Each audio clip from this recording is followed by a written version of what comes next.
के संघर्ष में राहुल जी गांधी यांचं या सभास्थानी आगमन झालेलं आहे। सगळे काँग्रेस पक्षाचे नेते त्यांचं स्वागत करत आहेत। मी प्रत्येकाला विनंती करेल की कृपया आपण राहुलजींजवळ गर्दी करू नये, प्रत्येकाने शिस्तीत राहायचं आहे। मी विनंती करेल राहुलजींसोबत महाराष्ट्राचे संघटन महामंत्री केसी वेणुगोपालजी आलेले आहेत, रमेश चन्नीथलाजी आलेले आहेत, छत्तीसगडचे मुख्यमंत्री भूपेश बघेल जी आलेले आहेत। मी या विभागाचे उमेदवार सतीश वारजूरकर आणि आपल्या विधानसभेचे विरोधी पक्षनेते आदरणीय विजय वडेट्टीवार साहेब यांना विनंती करतो की राहुलजींचं स्वागत आपण सूतमाळा, दुपट्टा आणि ग्रामगीता देऊ आपण स्वागत करायचं। राहुलजींचं राहुलजींच्या स्वागतानंतर स्वागतपर भाषण आपले विरोधी पक्षनेते महाराष्ट्राचे थोर नेते विजय वडेट्टीवारजी करतील अशी मी त्यांना विनंती करतो। राहुलजींच्या स्वागतानंतर ग्रामगीता 1956 साली राष्ट्रसंत तुकडोजी महाराजांनी शेतकऱ्यांना समर्पित केली। शेतकऱ्यांचं संविधानच आहे आणि त्यागाची टोपी राहुलजींना आपण देतो। यानंतर मी परत एकदा विनंती करतो, या भूमीचे सुपुत्र महाराष्ट्र विधानसभेचे विरोधी पक्ष नेते आदरणीय विजय वडेट्टीवार साहेब आपण प्रास्ताविक भाषण या ठिकाणी करावं। आदरणीय वडेट्टीवार साहेब या ठिकाणी स्वागतपर आणि प्रास्ताविक भाषण करतील अशी विनंती करतो।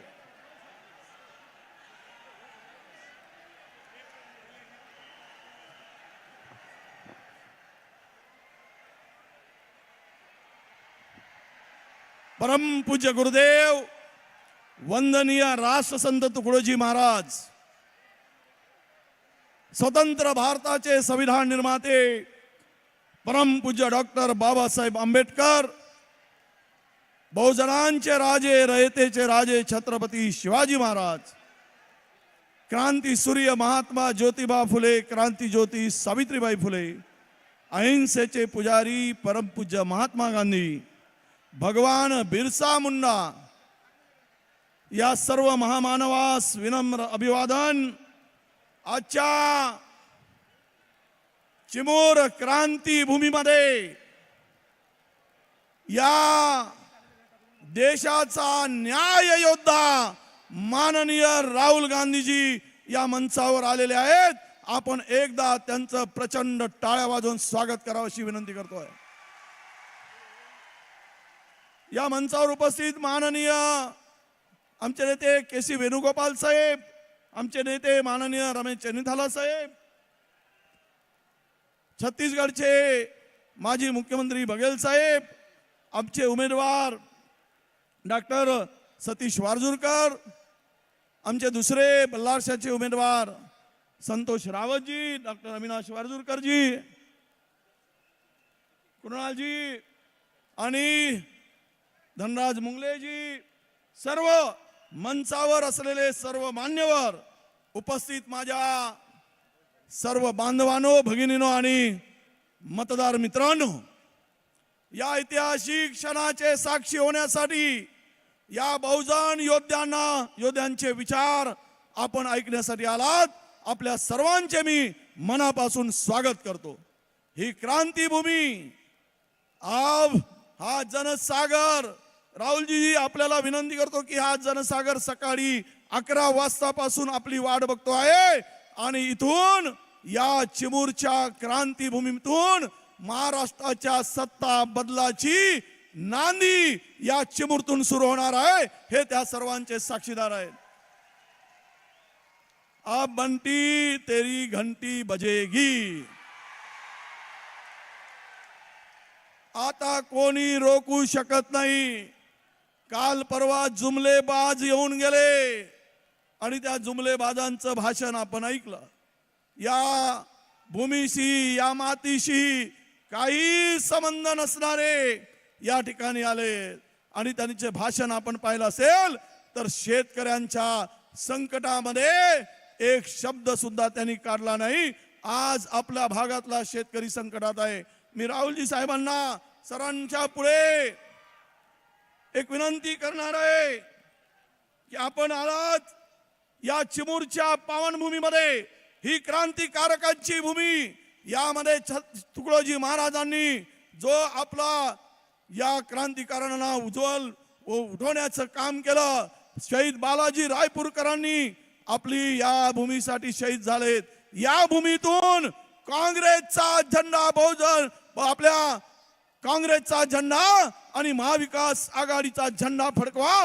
राहुलजीचे या हात मजबूत करण्याचं काम आपण सर्वांनी मिळून करूया. आपण सर्व संकटात आहात. महागाईनं हैराण झाले सर्व. माझ्या भगिनी हैराण झाल्या. 1,500 रुपये मिळत आहेत. पण आपल्या सर्वांना माहित आहे की आपण महागाईशी कसं झुंजतो आहोत. महागाईमध्ये आपलं काय, आपली स्थिती कशी काय झाली आहे, कोणी काय म्हणताय त्यापेक्षा मला वेळेचं बंधन आहे. खरं म्हणजे भाषण पूर्वी करायला पाहिजे होतं.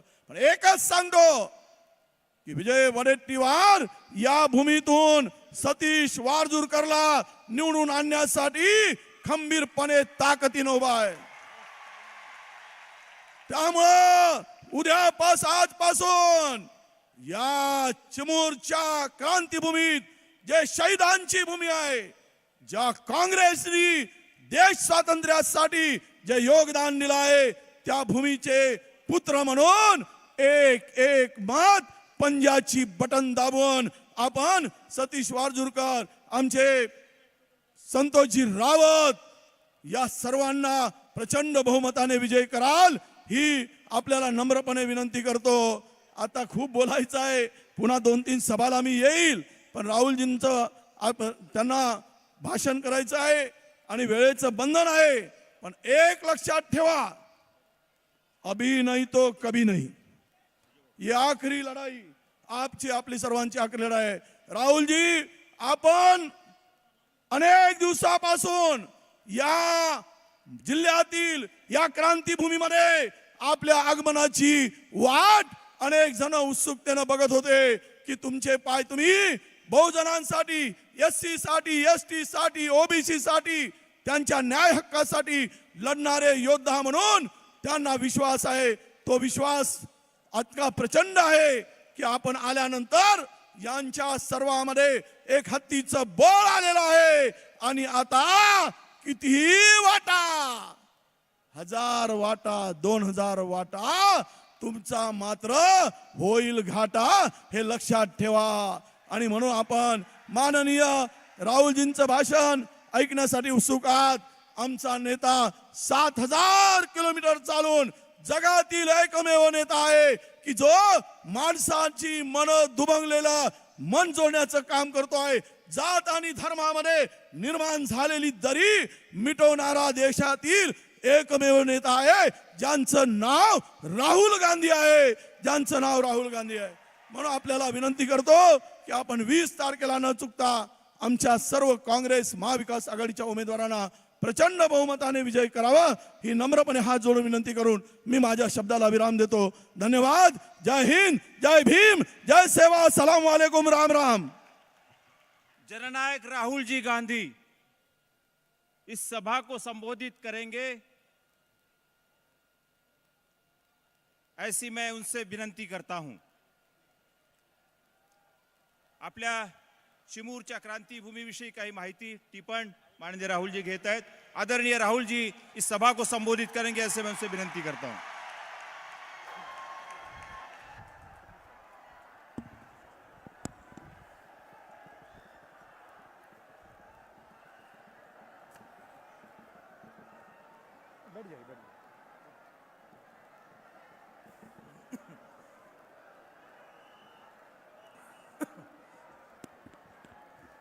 केसी वेणुगोपाल जी,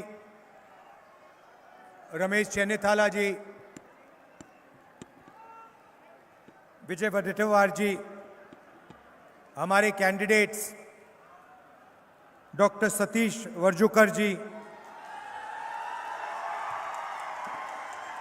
संतोष रावत जी, स्टेज पे कांग्रेस पार्टी के और हमारे गठबंधन के वरिष्ठ नेता, कांग्रेस पार्टी के प्यारे कार्यकर्ता,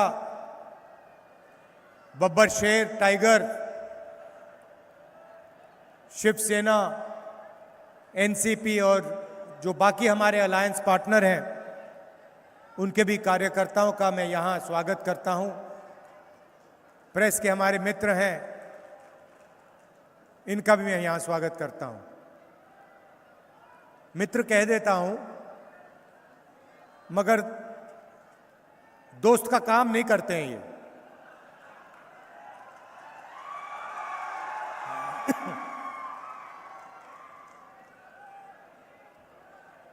वो मैं आपको बाद में समझाऊंगा कि मीडिया किसानों का मुद्दा, गरीबों का मुद्दा क्यों नहीं उठाती। आपने देखा होगा, कभी आपने मीडिया को किसान के मुद्दे के बारे में बोलते हुए देखा है?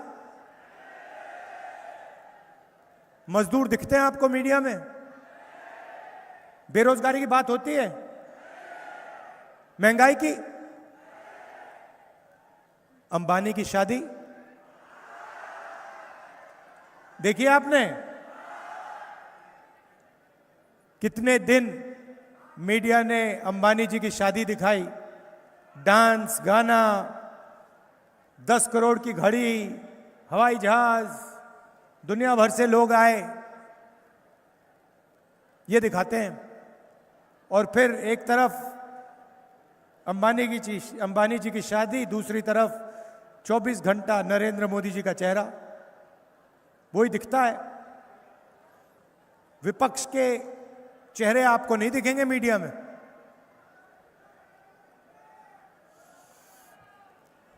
और ये क्रांतिकारी जमीन है, यहां अंग्रेजों के खिलाफ आपने लड़ाई लड़ी। पहली बार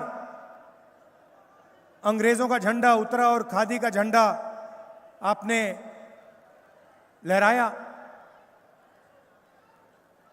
तो शुरुआत मैं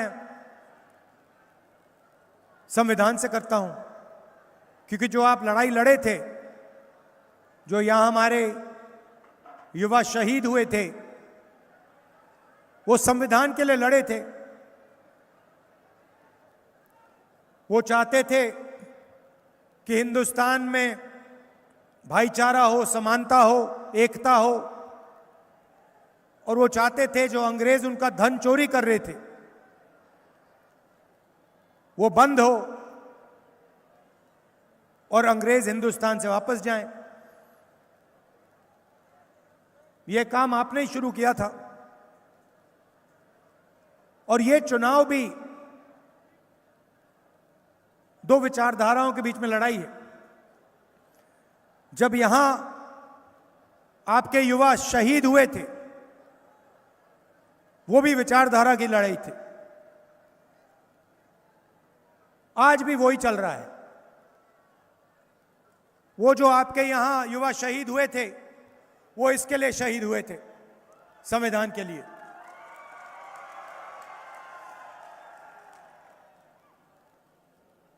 बिरसा मुंडा जी, कांतिया भील जी, गुलाम महाराज, कोमराम भीम जी, संत तुकडो जी महाराज, इन सब की सोच इसमें है। ये नई किताब नहीं है। इसके लिए हजारों साल से इस देश में लड़ाई चल रही है। और हमारे जो महापुरुष हैं, जो लीडर्स रहे हैं हिंदुस्तान के, अंबेडकर जी हो, महात्मा गांधी हो, फूले जी हो, उन सब की सोच इसमें है। आप अगर इसको खोल के पढ़ेंगे तो जो बिरसा मुंडा जी कर रहे थे और कह रहे थे, इसमें आपको दिखेंगे। कांग्रेस पार्टी कहती है देश को संविधान से चलाना चाहिए, और आरएसएस बीजेपी कहती है संविधान को परे करो, संविधान को हटाओ, इसकी कोई जरूरत नहीं है। मैं हर मीटिंग में संविधान दिखाता हूं, क्योंकि मैं आपको याद दिलाना चाहता हूं, आप ही की क्रांति की याद दिलाना चाहता हूं, आप ही के शहीदों की याद दिलाना चाहता हूं। अंबेडकर जी, गांधी जी, इनकी याद दिलाना चाहता हूं, और आपको याद दिलाना चाहता हूं कि उनके दर्द, उनके दुख, उनके खून से यह किताब बनी है। गांधी जी ने अपनी जिंदगी दी, बिरसा मुंडा जी ने जिंदगी दी इस किताब के लिए, और आज हिंदुस्तान के प्रधानमंत्री कहते हैं कि इस किताब के अंदर कुछ नहीं है, खाली किताब है। देखिए, ये खाली किताब नहीं है, ये देखिए,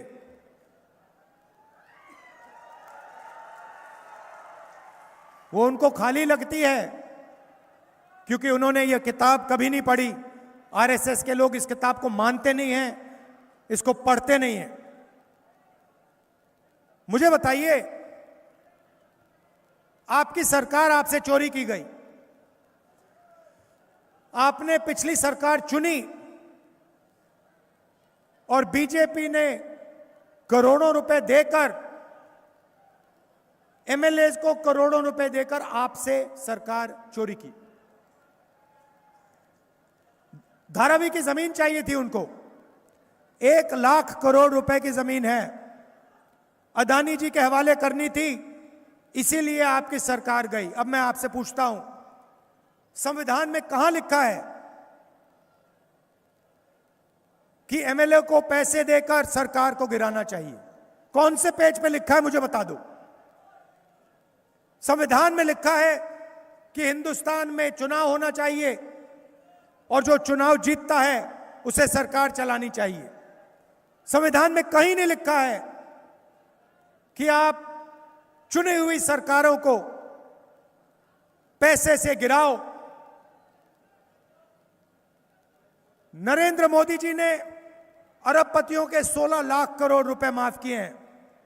मुझे दिखा दो, अंबेडकर जी के संविधान में कहां लिखा है कि 25 लोगों का 16 लाख करोड़ रुपया माफ होना चाहिए, और हिंदुस्तान के किसानों का, मजदूरों का 1 रुपया माफ नहीं होना चाहिए? मुझे बता दो कहां लिखा है। क्या अदानी जी के लिए, अदानी जी के धन बढ़ाने के लिए बिरसा मुंडा जी ने अपनी जान दी? यहां जो युवा शहीद हुए थे, क्या वो अदानी जी के लिए शहीद हुए थे, या हिंदुस्तान के किसान के लिए, हिंदुस्तान के मजदूरों के लिए, हिंदुस्तान के आदिवासियों के लिए, दलितों के लिए, पिछड़ों के लिए? जब नरेंद्र मोदी जी कहते हैं कि संविधान के अंदर कुछ नहीं है, खाली है, जब कहते हैं राहुल गांधी लाल संविधान दिखा रहा है, तो राहुल गांधी का अपमान नहीं कर रहे हैं, वो बिरसा मुंडा जी का, अंबेडकर जी का, गांधी जी का अपमान कर रहे हैं, और उनसे भी ज्यादा हिंदुस्तान के किसान का, हिंदुस्तान के मजदूर का, हिंदुस्तान के बेरोजगार युवा का अपमान कर रहे हैं। सच्चाई है ये। मैंने पार्लियामेंट में नरेंद्र मोदी जी से कहा, आप एक काम कीजिए, ये जो दीवार बनी है 50% रिजर्वेशन की, नरेंद्र मोदी जी इसको आप तोड़ दीजिए। विपक्ष आपका पूरा समर्थन करेगा, राहुल गांधी आपका पूरा समर्थन करेगा अगर ये आप ये दीवार तोड़ोगे। नरेंद्र मोदी ने एक शब्द नहीं बोला। उनके सामने मैंने बोला, नरेंद्र मोदी जी, देश को जाति जनगणना की जरूरत है, जाति जनगणना कराइए, पिछड़ों को बताइए उनकी कितनी आबादी है, दलितों को बताइए उनकी कितनी भागीदारी है, आदिवासियों को बताइए उनकी कितनी भागीदारी है। नरेंद्र मोदी जी ने एक शब्द नहीं बोला। 1.5 घंटे का भाषण दिया, उसके बाद ना रिजर्वेशन के बारे में ना जाति जनगणना के बारे में एक शब्द बोला। और फिर अपने भाषण में कहते हैं कि राहुल गांधी रिजर्वेशन के खिलाफ है। मैं हर मीटिंग में कहता हूं कि रिजर्वेशन को 50% से ज्यादा कर देना चाहिए। हर मीटिंग में कहता हूं, हर मीटिंग में मैं कहता हूं जाति जनगणना होना चाहिए। और देश का प्रधानमंत्री खुलकर स्टेज में झूठ बोलता है। कहते हैं कि राहुल गांधी संविधान को खत्म करने की कोशिश कर रहा है। राहुल गांधी 4000 किलोमीटर चला है कन्याकुमारी से कश्मीर तक भारत जोड़ो यात्रा में। हर रोज हम कहते थे संविधान को बचाना है, नफरत मिटानी है, नफरत, हिंसा, इनको खत्म करना है। नारा दिया हमने, नफरत के बाजार में मोहब्बत की दुकान खोलनी है।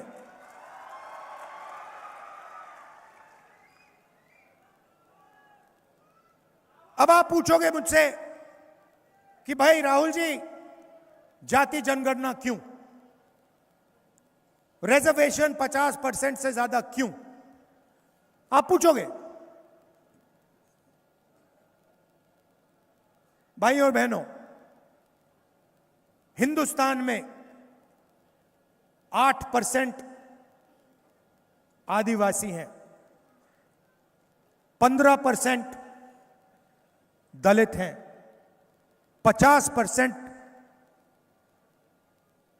ओबीसी हैं। और ये मैंने 50 बोला है मगर कोई नहीं जानता कितना है। अंदाजा लगाते हैं 50 होगा, 55 भी हो सकता है, 60 भी हो सकता है, किसी को नहीं मालूम, क्योंकि आज तक सेंसस में यह सवाल पूछा ही नहीं गया है। 50% पिछड़ा वर्ग, 15% दलित, 8% आदिवासी और उसमें 15% माइनॉरिटी जोड़ दीजिए, 90% हो जाता है तकरीबन। मैंने आपसे मीडिया के बारे में बात की, मैंने आपसे कहा अदानी की शादी दिखती है, क्रिकेट मैच दिखते हैं,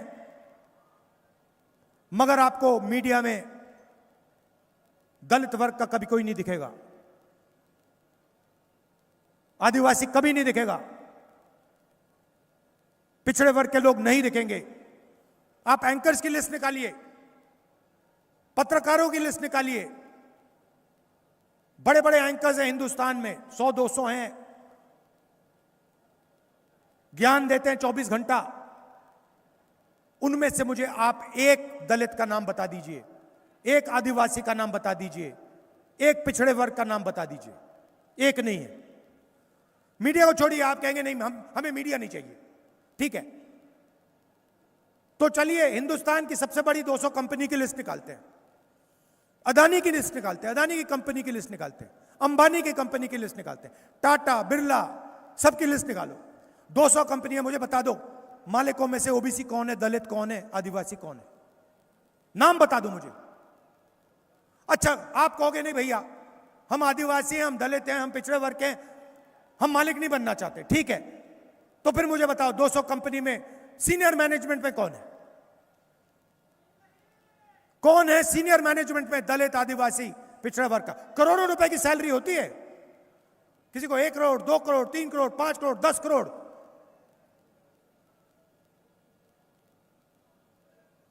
नाम बता दो मुझे, दलित का नाम बता दो, आदिवासी का नाम बता दो, पिछड़े का नाम बता दो। ठीक है, शायद आप कंपनी में काम नहीं करना चाहते, मैं चाहता हूं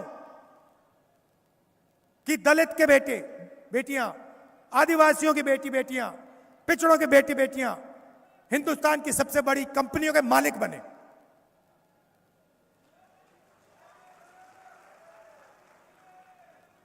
गेम चल रहा है। आप जीएसटी का पैसा देते हो, आपके जेब से निकलता है, सीधा जाता है, दिल्ली जाता है और फिर बढ़ता है। 16 लाख करोड़ रुपए कर्जा माफ हुआ है 25 लोगों का।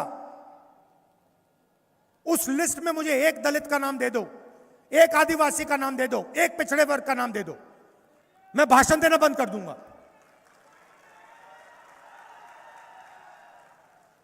आप मेहनत करते हो, किसान मेहनत करता है, मजदूर मेहनत करता है, सोयाबीन उगाते हो, कपास उगाते हो, धान उगाते हो, जीएसटी देते हो रोज। शर्ट खरीदी जीएसटी, पैंट खरीदा जीएसटी, फोन खरीदा जीएसटी, पेट्रोल डाला जीएसटी, अपना ही अनाज खरीदा जीएसटी, अपना आलू खरीदा जीएसटी। लाखों करोड़ रुपए निकलते हैं आपकी जेब से और भी सीधे दिल्ली जाते हैं। और दिल्ली में बजट बनता है। निर्मला सीतारमण आपको हर साल दिखेंगी, सूटकेस लिए घूमती हैं, मीडिया वाले दिखाते हैं, धूमधाम होता है, बड़े बड़े उद्योगपति पार्लियामेंट पे बैठते हैं पेन लेकर। कोई किसान नहीं अलाउ वहां पे, कोई मजदूर नहीं बैठ सकता वहां पे। मैंने देखे अपनी आंखों से, बैठते हैं, लिखते हैं। मैंने पता लगाया ये बजट जो बढ़ता है ये कौन बांटता है? 90 अफसर बांटते हैं, आईएएस अफसर हैं 90। कितना पैसा महाराष्ट्र आएगा, कितना रेलवेज में जाएगा, किसानों को कितना मिलेगा, मनरेगा में कितना जाएगा, शिक्षा में कितना जाएगा, प्राइवेटाइजेशन कब होगा, कैसे होगा, किसका होगा, ये 50-90 लोग निर्णय लेते हैं।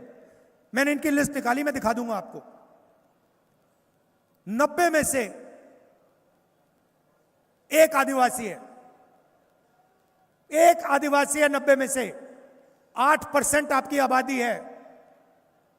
और अगर हिंदुस्तान की सरकार आपका पैसा खर्च करती है, अगर 100 रुपए खर्च करती है, तो आदिवासी अफसर 10 रुपए का निर्णय लेते हैं।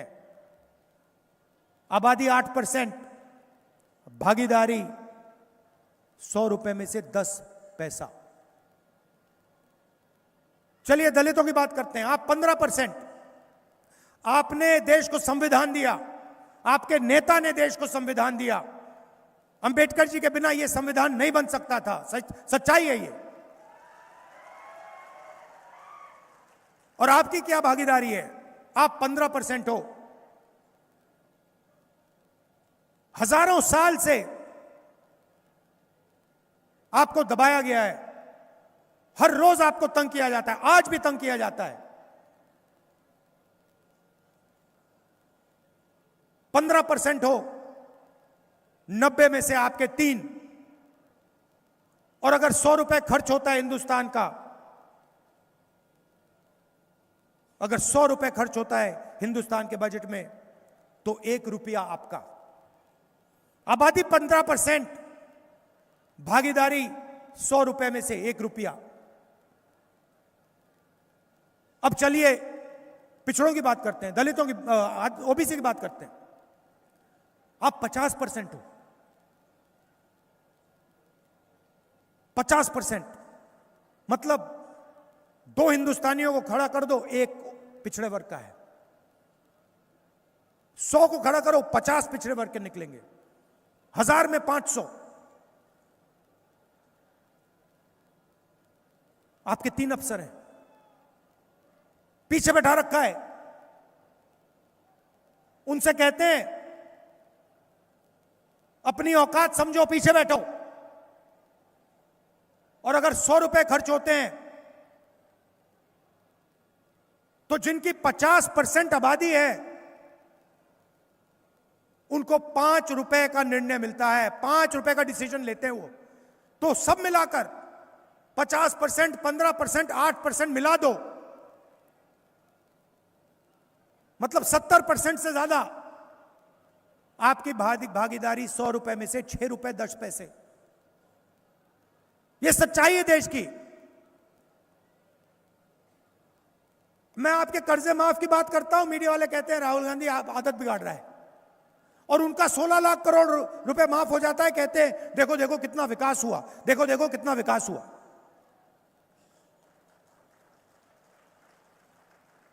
आप पैसा देते हो, उनका कर्जा माफ होता है। आप पैसा देते हो, आपकी जमीन जाती है। मैं आपको बताता हूं, धारावी में अगर 10 अमीर लोग रहते ना, जमीन कभी एक्वायर नहीं होती। 10 अगर उसमें 10 रहते, अगर उसमें अदानी का घर होता बीच में, कभी एक्वायर नहीं होती।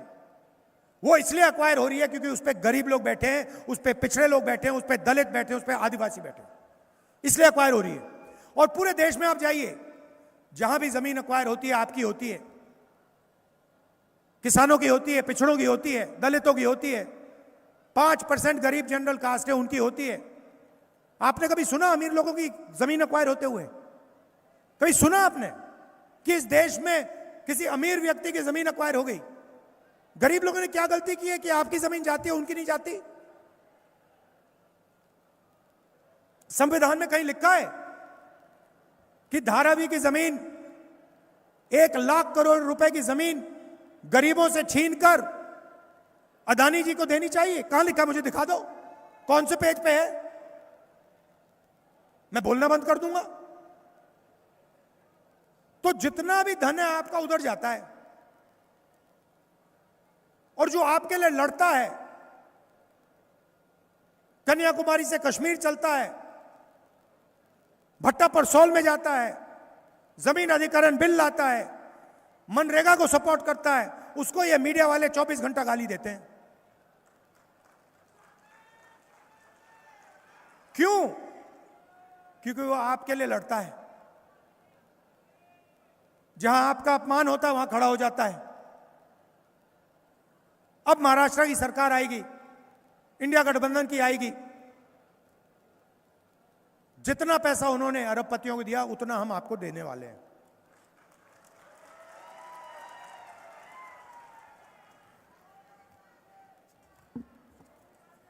जाति जनगणना की मैंने आपको बात बता दी। जाति जनगणना हम यहां करेंगे, दिल्ली में करेंगे, और पता लगाएंगे सचमुच में आपकी भागीदारी कितनी है, कौन सी संस्था में आपके कितने लोग हैं, मीडिया में कितने हैं, कॉर्पोरेट इंडिया में कितने हैं, प्राइवेट अस्पताल में कितने हैं, प्राइवेट कॉलेज यूनिवर्सिटी कितनी है, ये पूरा मतलब एक्सरे कर देंगे। महाराष्ट्र में भी करेंगे, दिल्ली में भी करेंगे, तेलंगाना में हो रहा है, कर्नाटक में हो रहा है, और यहां भी करेंगे। 50% की जो दीवार बना रखी है रिजर्वेशन की, उसको तोड़ के परे कर देंगे। अब यहां हमारी बहनें आई हैं, आप रीढ़ की हड्डी हो देश की, डबल काम करती हो, आप डबल करती हो, भूलो मत आप। आपके पति बाहर जाके काम करते हैं, आप भी बाहर जाके काम करती हैं, और फिर आप वापस आके खाना पकाती हैं, घर साफ करती हैं, मार्केट जाती हैं। तो अगर आपके पति 8 घंटा काम करते हैं तो आप 16 घंटा काम करती हैं। शायद यहां जो पुरुष हैं उनको मेरी बात अच्छे ना लगे, मगर वो सच्चाई है। तो हमने निर्णय लिया है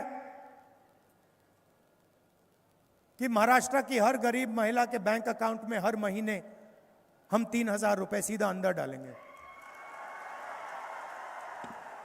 खटाखट खटाखट खटाखट अंदर।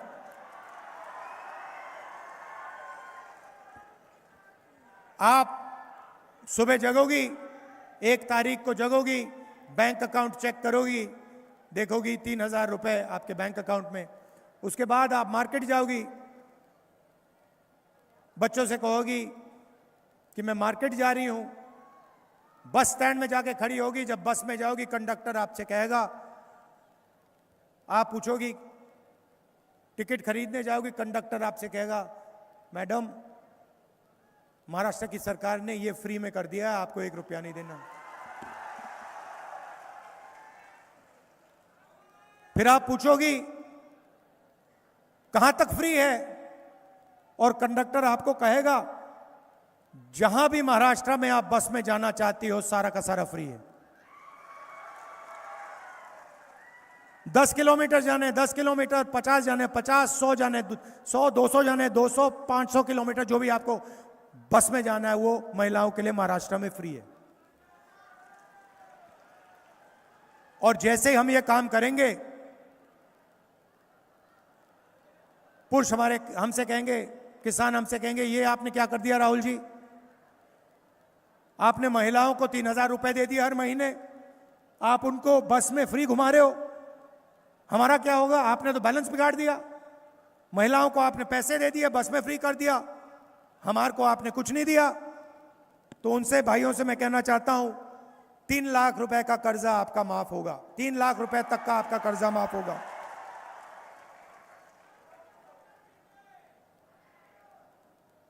सोयाबीन के लिए आपको 7,000 रुपए प्रति क्विंटल मिलेगा। कपास के किसानों के लिए सही एमएसपी हम बना के देंगे। और जो प्याज के किसान हैं उनके लिए हम एक फेयर प्राइस कमीशन, जो प्याज के दाम को मॉनिटर करेगा और कंट्रोल करेगा, ये हम महाराष्ट्र के किसानों के लिए करने जा रहे हैं।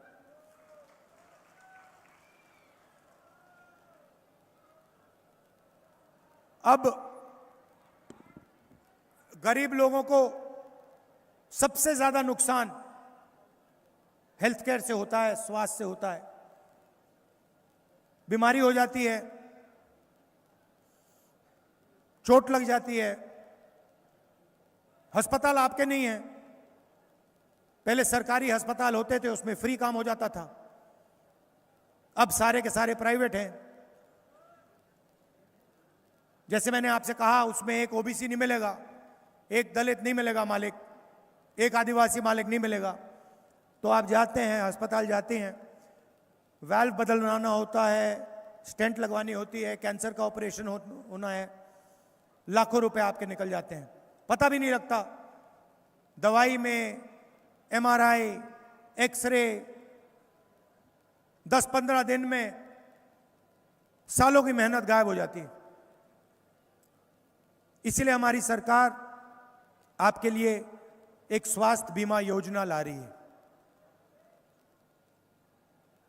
बीमार हो गए, अस्पताल जाएंगे, चाहे वो स्टेंट, वाल्व का ऑपरेशन हो, लिवर का हो, किडनी का हो, ट्रांसप्लांट हो, जो भी है, महाराष्ट्र की सरकार 25 लाख रुपए तक का बीमा आपको देगी। आप जाओगे, अस्पताल जाओगे, स्टेंट लगेगी,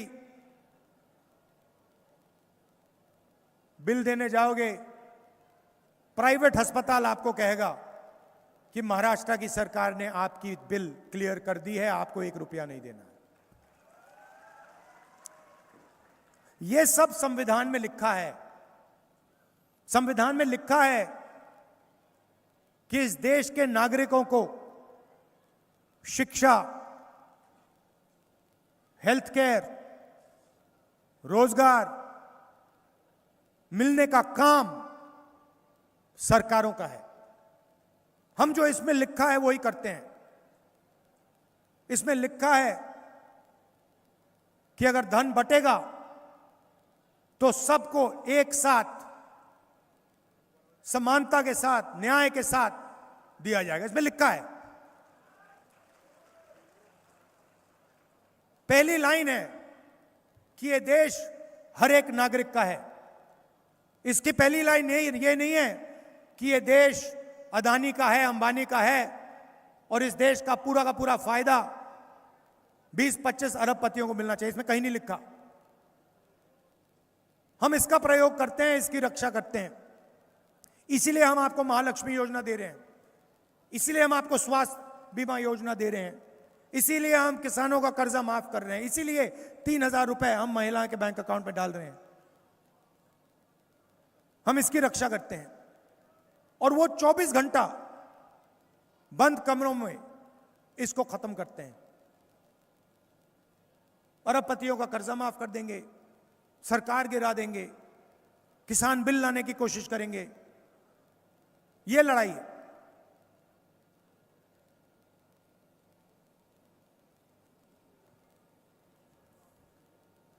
आप देखिए, देश में बेरोजगारी फैल रही है।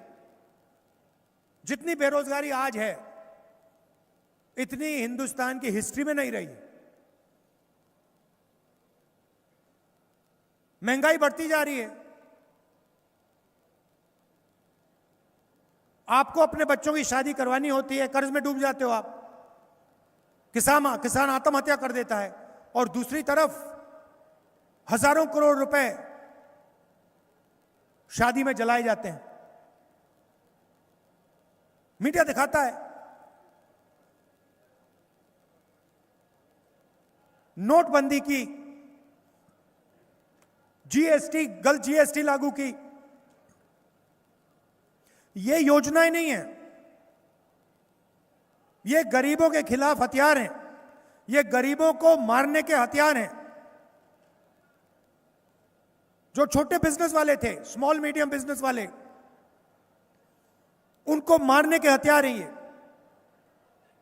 क्योंकि अरबपति जो हैं, हिंदुस्तान में चाइना का माल बेचना चाहते हैं। वो चाहते हैं कि आप जीएसटी दो, आप अपना पैसा निकाल के दो, वो आपको चाइना का माल बेचे, हिंदुस्तान में कुछ बने ना, और पूरा का पूरा पैसा उनके पास जाता जाए। ये सिस्टम है इनका। ये नहीं चाहते हैं कि हिंदुस्तान में प्रोडक्शन हो, हिंदुस्तान में गाड़ी बने, हिंदुस्तान में आईफोन बने। ये चाइना का आईफोन यहां बेचना चाहते हैं। आसान है, अगर चाइना का बेच सकते हो तो यहां क्यों बनाना। तो इसीलिए नरेंद्र मोदी जी ने सारे के सारे छोटे जो बिजनेस हैं वो खत्म कर दिए, नोटबंदी, जीएसटी के साथ। और आज नतीजा है कि हिंदुस्तान में रोजगार पैदा ही नहीं हो सकता।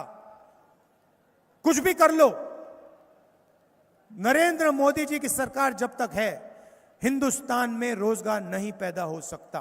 खत्म।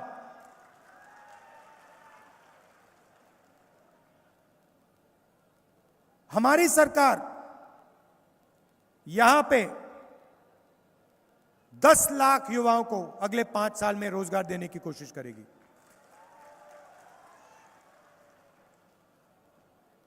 2.5 लाख सरकारी नौकरियां खाली पड़ी हैं। वो 2.5 लाख सरकारी नौकरियां हम आपके हवाले कर देंगे। महाराष्ट्र के गरीब लोगों के, किसानों के, उनके हवाले कर देंगे। और जब तक महाराष्ट्र के बेरोजगार युवाओं को रोजगार नहीं मिलेगा, उस दिन तक हम 4,000 रुपए का अलाउंस हर महीने उनके बैंक अकाउंट में डाल देंगे।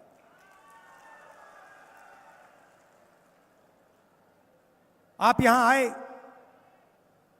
दूर दूर से आए, आपने कष्ट उठाया, इसके लिए आपका दिल से धन्यवाद करता हूं। और आखिरी बार याद दिलाना चाहता हूं कि यह लड़ाई संविधान की है, अंबेडकर जी के संविधान की है, फूले जी की।